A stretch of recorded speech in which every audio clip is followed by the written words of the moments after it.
Welcome to BFR Radio, a podcast dedicated to all things BFR. This podcast is proudly sponsored by sportsrehab.com.au, where if you want to buy your own BFR cuffs, or you want more information about the type of training, or you just want more information, this is your one place to go. And I'm your host, Chris Gavilio.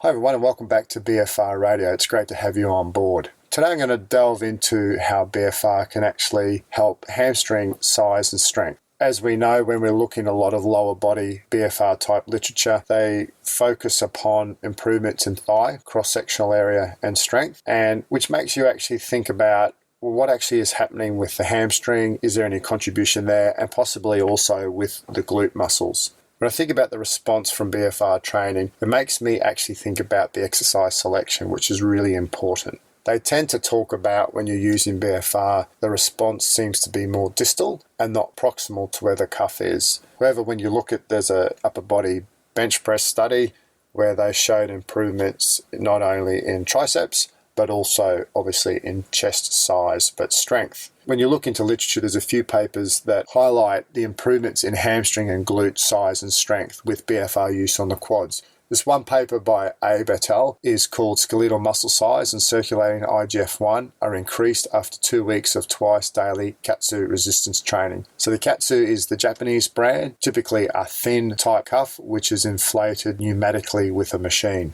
The preamble that they spoke about was traditional training intensities of over 65% of 1 RM are required to achieve substantial muscle hypertrophy. As we know, the advantage of using BFR is at a low load, such as 20% of 1 RM, we're able to get improvements in size and strength. The other advantage is that because the mechanical stress is quite low, that it doesn't require a long recovery time between the training sessions. Therefore, you're able to do a higher frequency of training with BFR. Therefore, the purpose of this study was to investigate the effects of twice daily sessions of BFR training for 2 weeks for a total of 24 sessions on skeletal muscle size and circulating insulin-like growth factor 1 or IGF-1 concentrations. This is a study from Japan where they used 16 healthy men, 172 centimeters high and a body mass of 64 kilos, which is not the traditional size of athletes that we tend to deal with on a day-to-day basis. The other thing to note here that all the subjects led active lives and none of the subjects have participated in a regular resistance exercise program for at least 6 months prior to the start of the study. When I start to think about this study and the subjects that they have, it makes me question as to, is the responses we're going to see just because they don't train? However, let's read on and see what they actually find. What they did here is they did 2 weeks of supervised resistance training. So that was conducted twice per day, as I said earlier, morning and afternoon, with at least 4 hours between the sessions for 12 consecutive days. But they had a Sunday off. What they do is they do a warm-up and they'd perform 3 sets of 15 for a squat and a leg curl exercise using an isotonic training machine. The intensity exercise was 20% of their 1 RM from previous testing for both groups. So the control group did 20% of 1 RM and the BFR group did the same load, but they had the added pressure of the cuff. It was placed in the most proximal portion of the leg, upper thigh, during the exercise session, and the pressures started at 160 mils of mercury and was increased 10 mils of mercury each day until the final training pressure of 240 mils was reached. Their testing measures, they looked at their 1 RM strength to get their 20% of 1 RM. They looked at muscle bone cross-sectional area estimation, body composition, and MRI measured cross-sectional area and volume, as well as blood sampling and biochemical analysis. What they looked for here was serum IGF-1 concentrations and also plasma activity of creatine phosphokinase, as well as plasma concentrations of lipid peroxide and myoglobin. And these biochemical markers are actually muscle damage markers. Therefore, we can actually see if the type of BFR training stimulus is actually creating any damage to the muscle, which is always a question that we're going to get when we're adding BFR. Does it cause any damage to the muscle? As a side note, it doesn't. Therefore, as we see here, the study's pretty simple. You come in twice a day. It's about 10 minutes long, the session, 3 sets of 15, squatting, leg curl for your hamstrings, and you just do that for 6 days, 1 day off, another 6 days. The stimulus is really short, and then they just took their pre and their post measures. What they actually found in the study, when you look at the muscle bone cross-sectional area, it gradually increased in the BFR group, but not in the control. The muscle bone increased 7% at the end of the first week in the BFR group, and by the end of the second week, it increased a total of 9%. The results from the MRI scan show that the mid-thigh muscle cross-sectional area increased a total of 8.5% in the BFR group, but nothing in the control. Delving a little deeper, quadriceps improved 7.7% and the biceps femoris muscle volume improved 10.1% in the BFR group, but only 1.4 and 1.9 respectively in the control group. Glute max muscle volume increased 9.1% in BFR, but no change in control.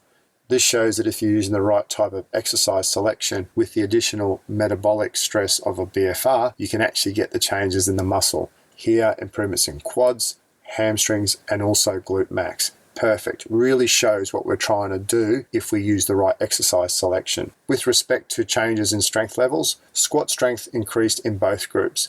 However, in the BFR group, it improved 16.8%, and in the control group, 8.9%. We'd probably expect to see an improvement in both groups irrespective, as they had no great history of training and more specifically, no great resistance training history. What was really interesting here though is that the leg curl strength increased 22.6% in the BFR group, but there was no changes in strength in the hamstrings in the control. With respect to hormonal responses, serum IGF-1 increased progressively and reached significance after 2 weeks of training in the BFR group. However, no change was seen in the control non-BFR group. This increase in serum IGF-1 sits really well with the traditional mechanisms of improvements in hormonal responses with BFR use.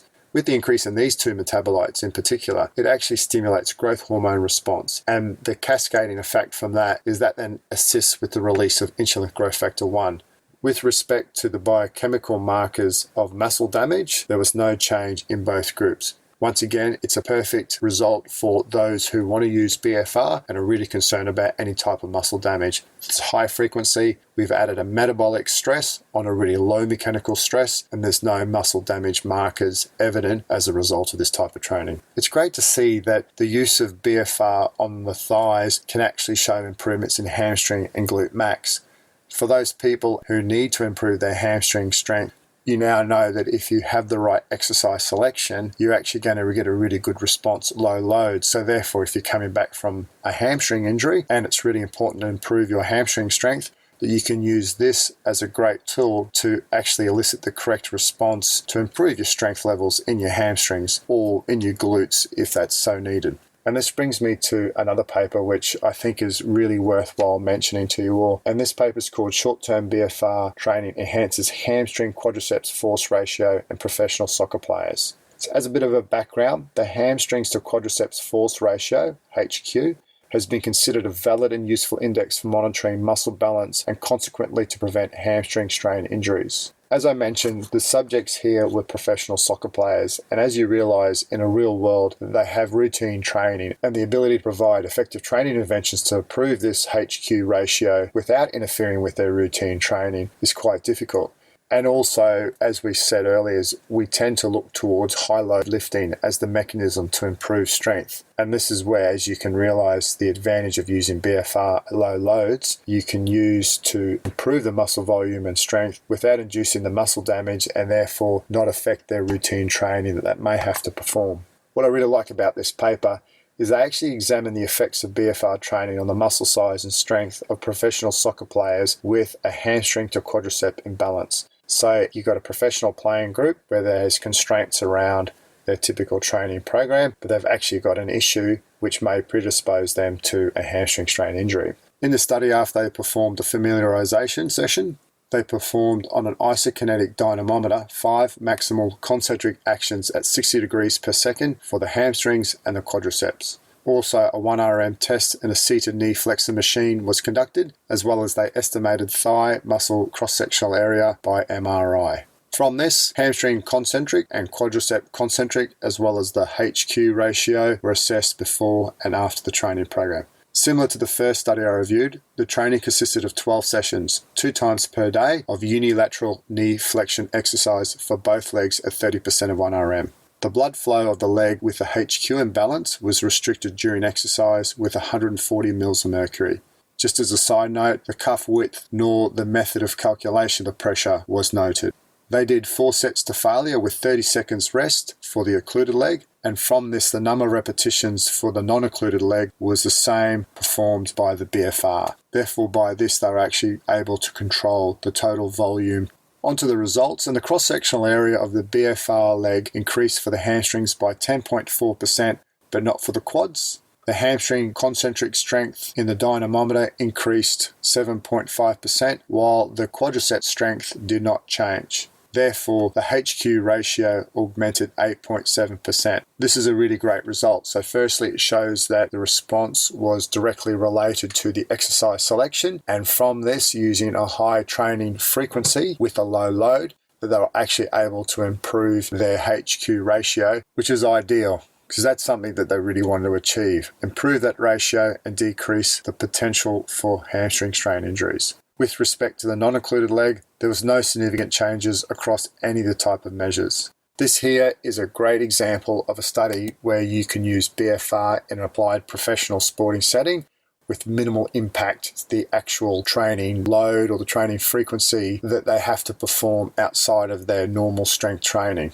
These two papers really highlight that BFR with the right type of exercise selection can be a great addition to your own type of training, especially those who may be having hamstring issues, and improve the hamstring strength in a timely manner. And that's really important when it's time critical and you really want to get onto your other type of important training. So if you're a sprinter, for example, and you have that critical 6-week period where you're trying to rehab, how do you get that hamstring strength and the muscle size improved quickly so that you're actually able to improve your HQ ratio and therefore be at a better position to decrease the potential incidence for hamstring strain? I hope you enjoyed the insight into how BFR can actually help other muscle groups that potentially you weren't aware of. And now we're going to go into how you do BFR. And today on How You Do BFR, I've got Selwyn Griffith from Brisbane Lions. He's an osteopath and rehab coordinator there for the last few years. So welcome aboard, Selwyn.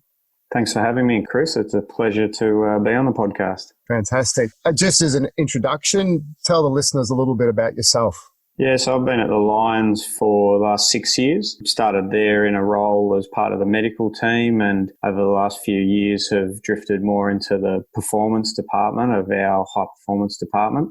My current role involves the development and implementation of rehabilitation, reconditioning and re-strengthening programs and returning the guys to performance. Prior to that, I worked in private practice as an osteopath on the Gold Coast, and that was where I first met you and was first introduced to BFR training, and was fortunate enough to learn a bit from yourself while you were at the Suns, and there was a little bit of a collaboration between the QAS and Coin Sports and Rehab and the guys down at Surfing Australia, who I did some work at Coin Sports and Rehab at the time, and we built our relationship from there, and the understanding of how to use blood flow restriction training in both athletes and Gen Pop.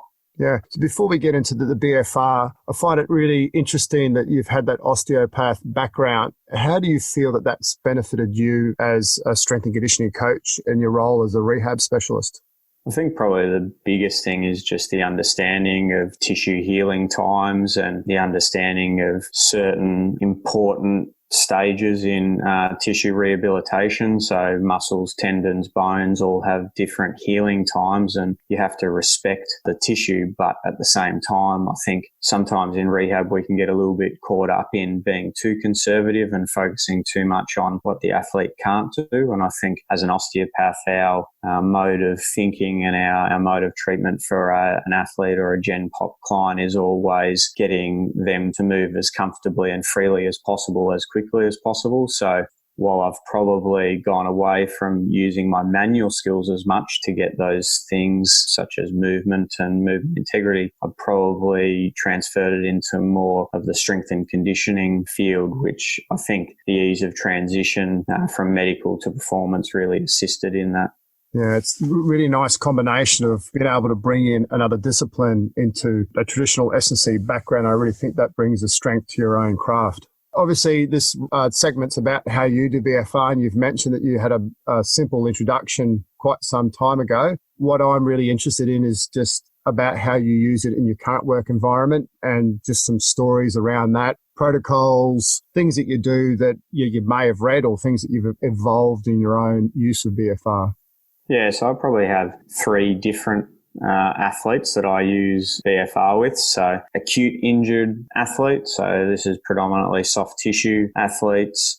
Load compromised athletes, so these might be people with chondral defects or possibly tendon issues, chronic tendon issues, and then your immobilized or post-surgical athletes. I think there are benefits with BFR for all 3 of these type of athletes, but you're probably using them for different reasons. So with the acute injured athletes, the reason I'm using BFR is more so from a hormonal response perspective and muscle fiber activation. So I'm really trying to decrease the risk of loss of fascicle length in the early stages of acute injury. So for example, with hamstring injuries, we look to accelerate our rehabilitation program really quickly. We try and get guys running on either day 1 or day 2 post a hamstring injury, obviously all dependent on how comfortable they feel. But I'll use blood flow restriction on day 1 post an injury, and it might be as simple as just placed on the upper thigh and just getting them to do body weight squats. And we use a single leg hamstring bridge as a bit of a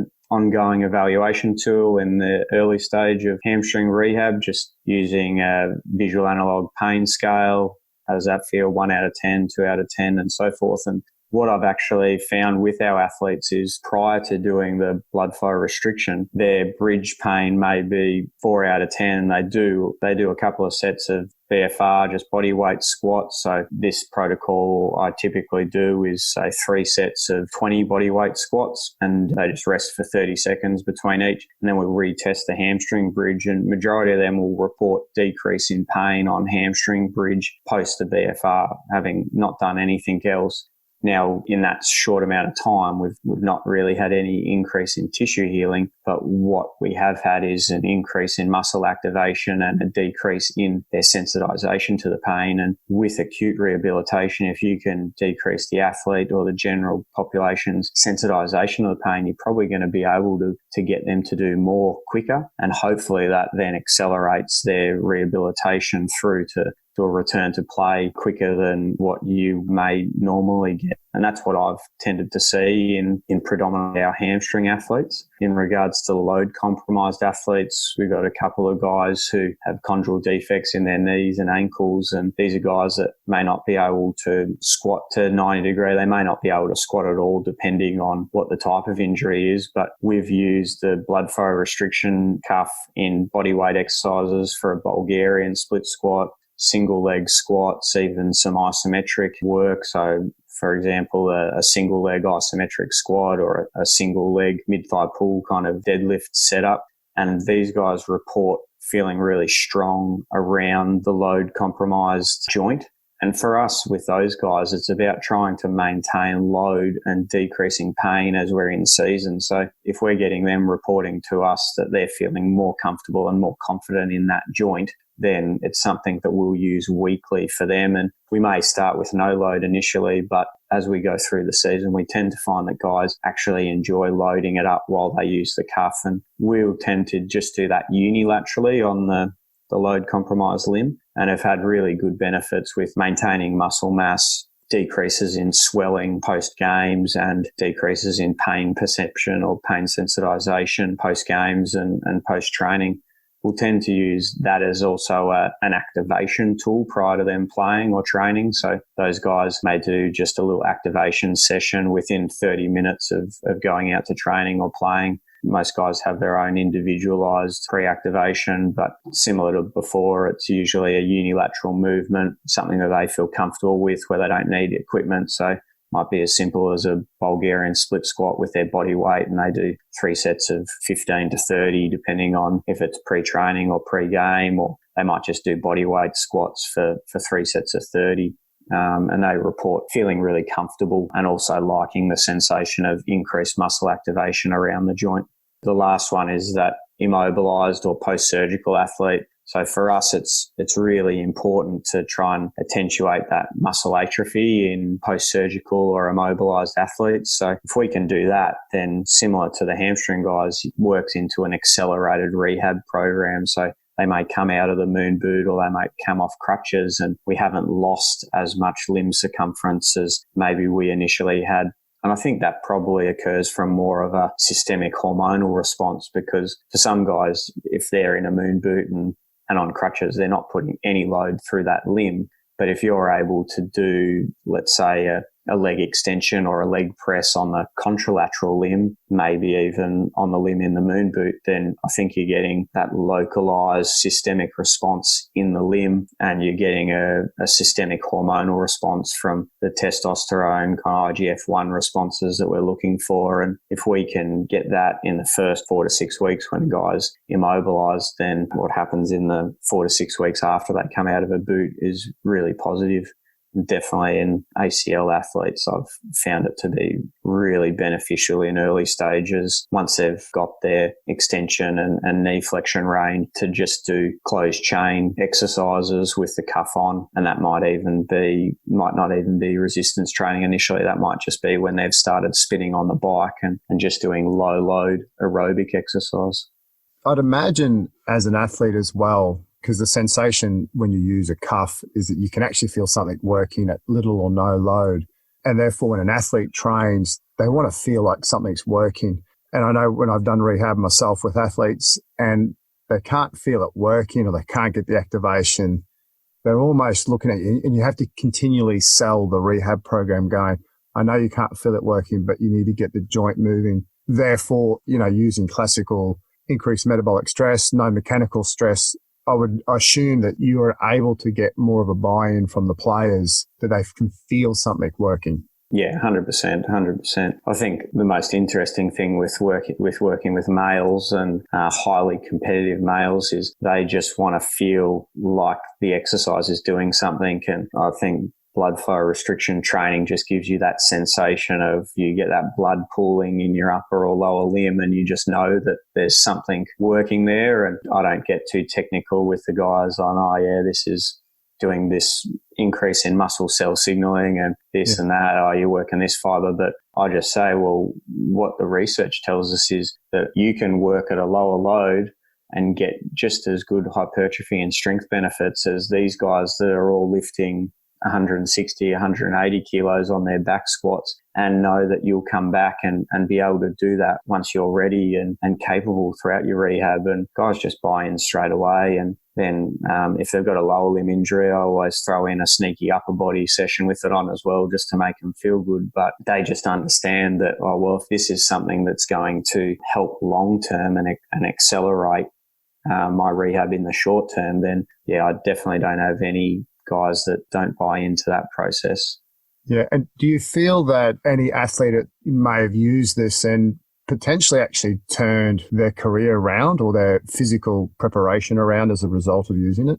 Yeah, well, those load compromised athletes, they're guys that literally they could get the wrong knock or the wrong forced flexion on their, I'd say it's a knee, where they might not even be able to passively bend their knee past 100 degrees of flexion. But if you land and all of a sudden your whole force comes down on your body and you're forced through 100 degrees of flexion with increased load, there's nothing but the joint is going to get irritated. And those are the guys that they might not be able to run 2 days post, 3 days post, but we're able to get some form of load in them in the gym that makes them feel comfortable again, and as I said, has decreased their pain sensitization and tends to help to decrease their joint swelling as well. So, and with all of that stuff, we obviously have the ideal protocol that we would like to follow, which for a lot of those guys, it's some form of unilateral, either body weight or external loaded exercise.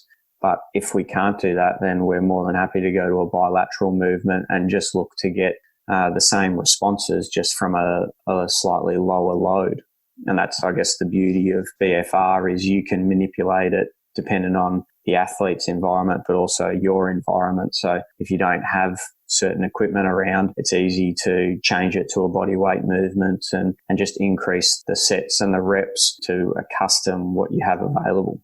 Yeah, and one thing you mentioned prior, one of the exercises, because I'm fascinated with sets and reps, but also exercise selection. And a few people I've already spoken to, one thing they've mentioned they've had great success with is the use of isometrics. And you mentioned that you do unilateral IMTP, but also a single leg squat. How do you set up your single leg squat? And you'd like to elaborate any further on the use of isometrics? Yeah, so I'll tend to do them in a standing position with more so kind of almost close to a hip lock position, like a running stance position. So might get them standing on a small plate in the barbell rack or in the Smith machine and have the knee slight flexion, maybe 5 degrees of flexion, and looking to get them in that, replicating that running mechanics. So nice hip lock, tall position, and then we'll use anything between 5 to 10 second isometrics, small reps, so kind of 2 to 4 reps, and just look to do 2 to 4 sets depending on who the athlete is and what sort of load that they can tolerate. The mid-thigh stuff or the isometric deadlift stuff, that depends on, once again, the athlete and also where maybe they get their joint irritation. What I try and do with a lot of these guys is use the isometrics to get them strong close to the positions of their restriction. So if guys can't bend their knee, let's say past 90 degrees, for example, then I'll try and do some form of isometric close to that knee angle to make sure that they have strength at least close to that range. Because otherwise, if you avoid the range the whole time, and then they're put in that position when their mind or their body's not ready for it, you've not prepared the tissue for the possible change that's going to occur. And unfortunately in AFL and contact sports, you're never 100% prepared for what's going to come. So it's just about preparing the body for something that's unexpected. That's the same with, let's say, a chondral ankle. Let's say a guy has a knee to wall of 5 and that's as far as he can get. Then you're looking to stress that ankle joint throughout that range or as close to that end range as possible. And you might be doing that with calf work. You might be doing it with sled work, which is something I've found really useful with guys with the ankle stuff, to work through prowler sled marches or prowler sled accelerations. And I'll use the cuffs during those movements as well, because a lot of the time in some of these, we're looking to just give them a certain stimulus. I'm also looking for improvements in performance. And so if I can get an improvement in strength or improvement in power output, then that's something that I'm going to try and do as well. Yeah. Out of interest, I know you use force plates prolifically in your own work. Have you measured any of your squat stuff or your IMTP and any observations, good limb versus bad limb? Measured mid-thigh pull. So we've recorded that, and the guys that I'm talking about that are slightly load compromised in their knee, currently they're not presenting in the mid-thigh pull with any asymmetry left to right from the force production. That's a bilateral assessment. I haven't tested in a unilateral assessment. I would hypothesize that maybe I'd see a greater asymmetry in the unilateral. The only reason I say that is because we have done a substantial amount of jump testing, and what I've tended to find in those load compromised athletes, so these are guys either with tendon issues or chondral defects, is in a bilateral jump, their asymmetry, they've obviously created a movement signature that allows to kind of hide the asymmetry. Well, as soon as you go unilateral, the asymmetry blows out. So I would hypothesize that if I was to go into a unilateral iso squat or iso mid-thigh pull, that I'd probably see a variance in their peak force output. Yeah. One athlete has a patella at the moment, and so I actually use the single leg squat a lot at the moment and just measuring force. And he has no pain in the patella at all. And it takes him probably about 3 or 4 weeks, but it's actually been able to even both out because obviously he's got no pain through the joint or through the patella tendon. And therefore he's able to actually try and push as hard as he wants to. Which is therefore, getting a good training outcome as well. Yeah, well, so I've used the cuffs in combination with our isometric work for patella tendons in particular. Haven't used it as much with Achilles tendons, but I think because with the patella tendon stuff, you can either load it up in a Spanish squat or a leg extension isometric. It's quite easy to apply the cuff and get a really good response. And so definitely for our patella tendon guys, I've used the cuff as a pain modification prior to training and prior to playing, and they report, so we'll test decline squat prior to them doing their isometric and then post doing the isometric, and we'll have guys who report 4 to 5 out of 10, which is for a patella tendon. That's probably a guy that you're questioning whether or not they should be running or playing at that stage, and they'll report a decrease of down to 2 out of 10, which is something that we're pretty comfortable with post isometrics. And yeah, we've definitely used the BFR in combination with that. So, yeah, actually talking about Achilles, the skeleton athlete I work with, and she has an Achilles issue at the moment, and just doing calf isometrics, body weight with it on the calf, and same sort of thing, decreases pain through the tendon. She has pain relief, can train, and so it presents very similar to the patella tendon. And that's it. I think probably with tendon stuff for the lower limb, patella and Achilles, the blood flow restriction is really advantageous when you don't have a gym.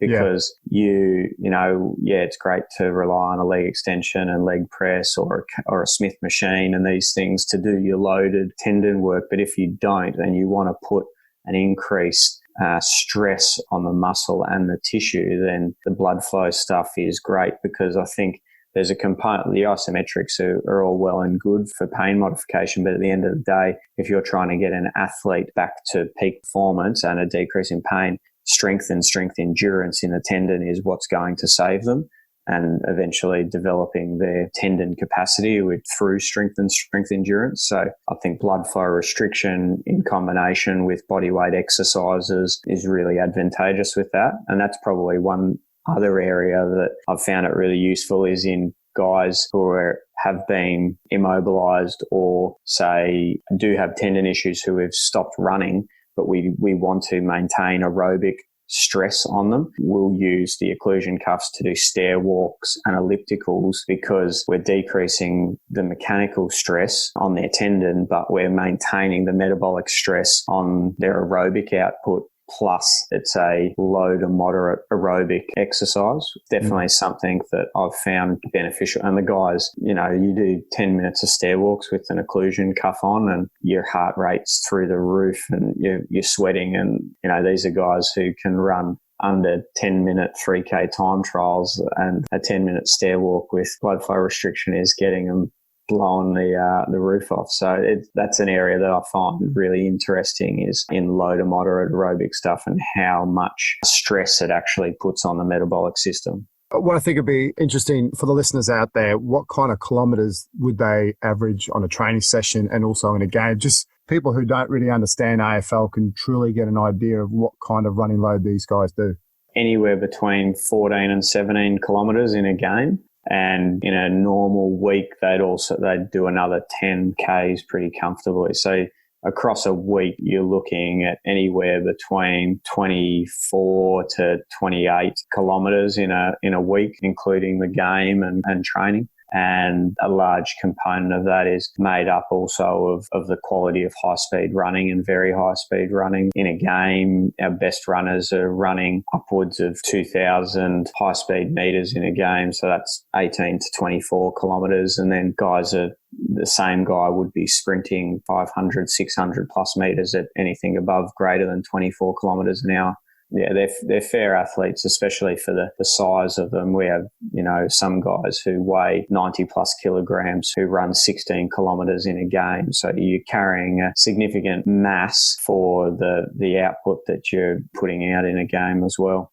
And also with that, they'll have to accelerate, stop on a dime, use agility skills, but then wrestle. It's a huge body-on-body wrestling component as well. Yeah.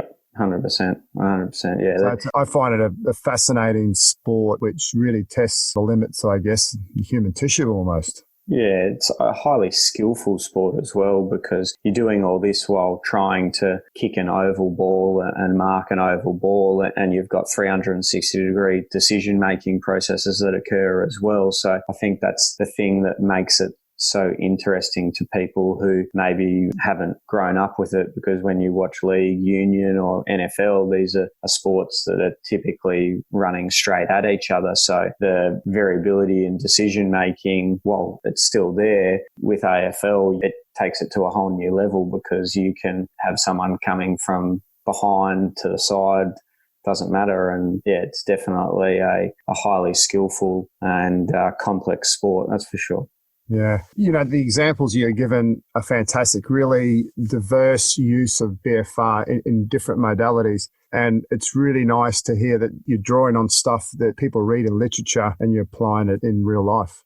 Yeah, I think the important thing with when you're working with elite athletes is you really have to assess that risk versus reward. So you really do have to take a low risk approach to strength and power training. And as I said before, I'll always try and get a performance improvement out of our athletes, but at the same time, their role is to play football on a weekend, yep. And that's what they're getting paid to do. They're not getting paid to be a 2 times body weight squatter or a 3 times body weight deadlifter. They're getting paid to kick a ball through the goal. So you've got to be able to identify what it is that you're actually trying to get out of the athlete to make sure that they stay on the field. And I think that's where BFR becomes a really valuable tool for guys who have been load compromised throughout the season or carry a niggle throughout the season, because there are guys who get pretty banged up earlier in the year and they may not ever miss games, but you're having to modify them each week on what you're able to expose them to. And there comes a point where you can't just stop loading them. So how do you continue to load them so that they're continuing to gain strength and maintain lean muscle mass while not compromising what they've got to do out on the training field? That's beautiful. It's just it's the reality of professional sport. It's fantastic. So yeah. Thank you very much for highlighting how you use BFR. It's really insightful what you do in a professional sporting club, and great to hear. So just in closing, an opportunity for you to talk about anything you're presently doing. I know the season's just finished for you. Yeah, no, well, mate, thanks very much for having me on. I think I've learned a lot from you about not only blood flow restriction training, but just strength and power training in general over the years. So I feel very honoured to be asked on. But yeah, for me, season's just finished. Planning next year for the Lions, which we're in a really exciting position at the moment. We had a really solid year while probably not getting as many wins as we would have liked. Yeah, I've got a few seminars that'll probably pop up over the next few months, a little bit around the accelerated hamstring rehabilitation process that we do at the Lions and that we've implemented over the last few years. We've been really fortunate to have some really good success with that program and minimal re-injuries. And then looking to work in with some other workshops around Brisbane as well over the next 12 months. I'll keep you updated about that, because I'm sure I'll tap you on the shoulder for your advice and guidance. But if people want to get in contact, I'm on Twitter at Selwyn Osteo. Instagram is selwyn.g. I probably don't put as much on either format at the moment, but there is a little bit of stuff on there from some previous rehab programs and some of my training philosophies. Perfect. And what I'll do is I'll also make sure that goes onto the website with your Twitter and Instagram. And when it gets closer to your seminars as well, I'll put a little shout out on the podcast and get your name out there a bit more and see if I can drum up some business for you.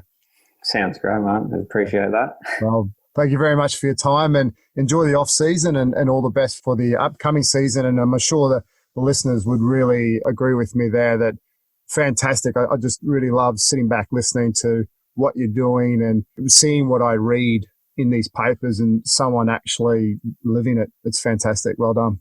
I appreciate it. Thanks for having me.